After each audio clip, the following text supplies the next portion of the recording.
मित्र है, वो भी ऐसे जुझारू नेता है। तो मुझे तो लगा कि मेरा बिछड़ा भाई मिल गया। क्या जोरदार ताली बजाओ आपके सांसद जी के लिए। दिल से बात ऐसी निकल रही है कि तलवार से खटाखट हो रही विदेश वालों की। उनकी जितनी भी षड्यंत्र है, ये मित्रों, कांग्रेस, झारखंड मुक्ति मोर्चा, ये जो दिखने के लोग हैं, असली में इनके पीछे कई और लोग हैं। इनकी सरकार, इनकी सत्ता केवल झूठ बोलने के लिए। अभी मैं आया था, आने के बाद मैं देख रहा था तो आते बहनों ने आरती उतारी, तिलक लगाया। आपने दिवाली मनाई, किस किस ने मनाई दिवाली बताना हाथ खड़े करके। मैं आपको डरा नहीं रहा हूं, लेकिन ये बात सही है। आप अंदाज लगा लेना, ये चुनाव इस बात का है कि हम अपने देवी देवताओं की पूजा, ये होली दिवाली आगे मनाना कि नहीं मनाना, ये घुसपैठिए आएंगे और हम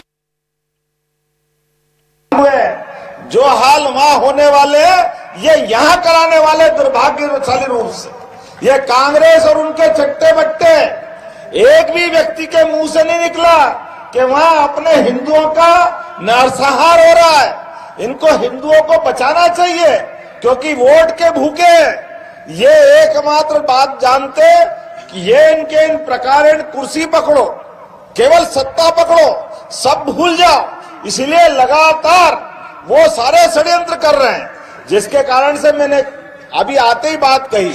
मैं बाबा महाकाल की नगरी से आता हूं। मैं आबादी का रेशो देखते देखते हेलीकॉप्टर में आ रहा था। आबादी का रेशो हमारे इस राज्य के अंदर 7% हिंदू कम हुए, अब 7% कम नहीं होते। और आदिवासी भाई बहन कहां 40-41% थे, वो 28% रह गए।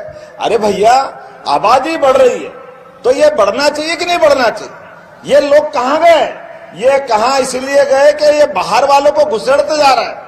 लगातार बांग्लादेशी घुसपैठियों को ला करके ये न केवल आपके रोजगार पे कब्जा कर रहे हैं, आपकी दुकान पे कब्जा कर रहे हैं, आपके मकान पे कब्जा कर रहे हैं, ये लगातार आपके हक को मार रहे हैं और आपके आने वाले बाल बच्चों के लिए भी संकट खड़ा कर रहे हैं। मुझे इस बात को कहने में कोई गुरेज नहीं, जवाबदारी से कहना चाहूंगा।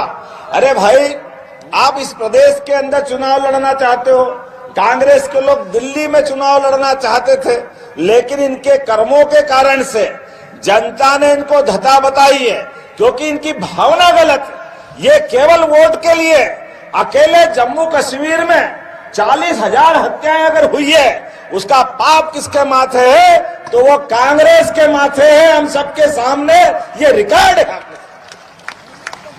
बाबा अमरनाथ, शंकराचार्य गुफा, अरे कश्मीर श्रृंग ऋषि की बड़ी पवित्र भूमि थी, लेकिन कांग्रेस के कुकर्मों के कारण से जो कश्मीर में हालत हुई है, वो कल झारखंड में होगी। ये झारखंड राज्य के लिए तो याद करो स्वर्गीय भारत रत्न अटल बिहारी वाजपेयी को। बोलिए अटल बिहारी वाजपेयी की। आप अंदाज लगा लो, हम रोज जयकारा लगाए तो भी कम है। झारखंड जैसे राज्य के लिए हमारी भारतीय जनता पार्टी की पार्टी ने तय किया कि ये राज्य अलग बनना चाहिए। बिहार के साथ जुड़ करके इस राज्य के लोगों की उन्नति नहीं हो रही। क्या नहीं है, भगवान भी तरसते, इतना सुंदर प्रदेश है ये।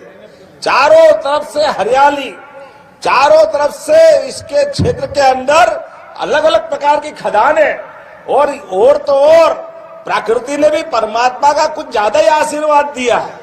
लेकिन ये सब करने के बाद अटल जी ने जब राज्य बनाया था और राज्य बनाने के टाइम घोषणा की थी, ये राज्य भारत के सभी राज्यों में सबसे नंबर 1 का राज्य होगा, ये अटल जी ने कहा था। लेकिन ये बेईमान, उनको अटल जी को भी मालूम नहीं था ये बेईमानों की सरकार आएगी। और कर्म कैसे? आपने कहा आलमगीर नोट गिर रहे हैं उसके घर में, समझ में नहीं आ रहे कहां रख रहे हैं। ये बेईमानों की सरकार आ गई, जिनके पीए के पास भी ये 40-40 करोड़ रुपए निकल रहे हैं। सही बताओ, अगर 100 के नोट की अगर पूरी रेल भर दो तो रेल कम पड़ जाए। संजय भैया गलत तो नहीं है? 350 करोड़ किसको कहते हैं? हमारे बाल बच्चों का पेट काट करके। ये सारे के सारे मेहनत करने वाले लोग अपने खून को पसीना कर रहे हैं और ये बेईमान इनको लूट लूट के ले जा रहा है। ये चुनाव ईमानदारी और बेईमानी के बीच का है। ये चुनाव भाजपा कांग्रेस का नहीं है। ये चुनाव हेमंत सोरेन और भाजपा का नहीं है। ये बेईमानी और ईमानदारी का है। एक तरफ बेईमान है और बेईमानी का नमूना आपको मालूम है, जो जेल की सजा काट करके आ रहे हैं, जेल में जिनके इस कारण से मुकदमे बन रहे हैं। लेकिन हिम्मत देखो, मैं तो आज इस बात को कभी सोचता हूं तो डर जाता हूं। मैं भी सरकार का मुखिया हूं, लेकिन सरकार का मुखिया अगर ये करने लगेगा तो डूब मरना पड़ेगा। अरे हम भगवान राम के देश में रहते हैं। बोला प्रभु रामचंद्र जी महाराज की। ये भगवान राम राज की कामना करने वाला लोकतंत्र का भारत है। हमारे संविधान के चित्रों में भी अंदर राम राज्य का सपना लिखा है और हमारा अपना देव पुरुष, हमारे सनातन संस्कृति, हमारे सभी देवताओं ने सदैव अन्यायों से संघर्ष किया है। इसलिए हमारे देवी देवताओं ने भी हमको सिखाया है।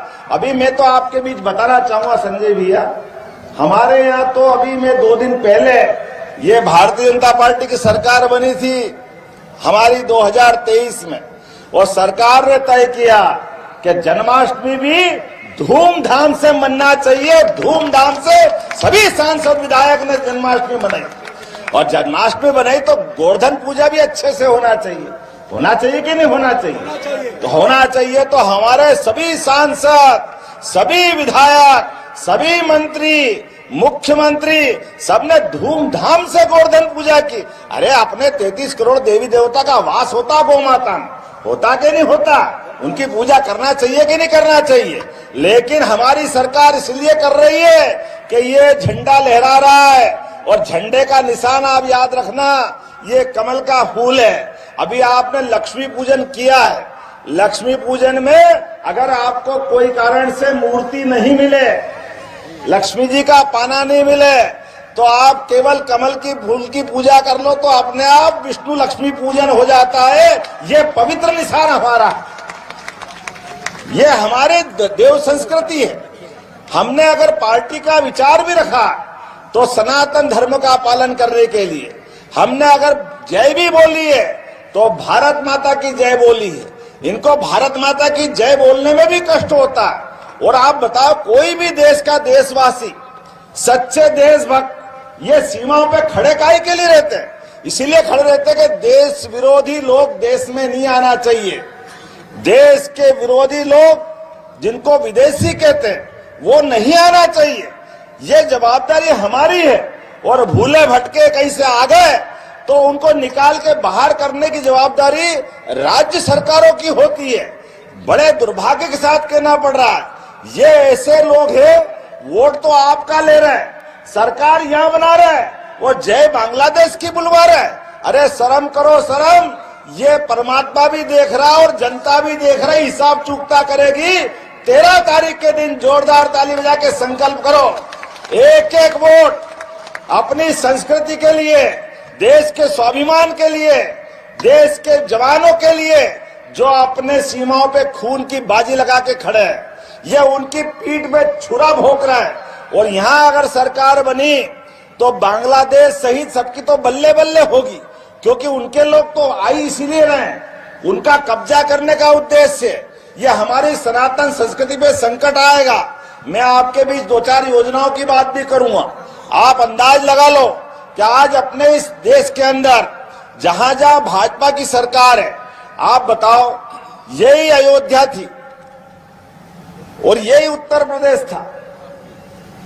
लेकिन उत्तर प्रदेश के अंदर सुप्रीम कोर्ट ने निर्णय तो साहबानो प्रकरण में भी दिया था कि 3 तलाक गलत है।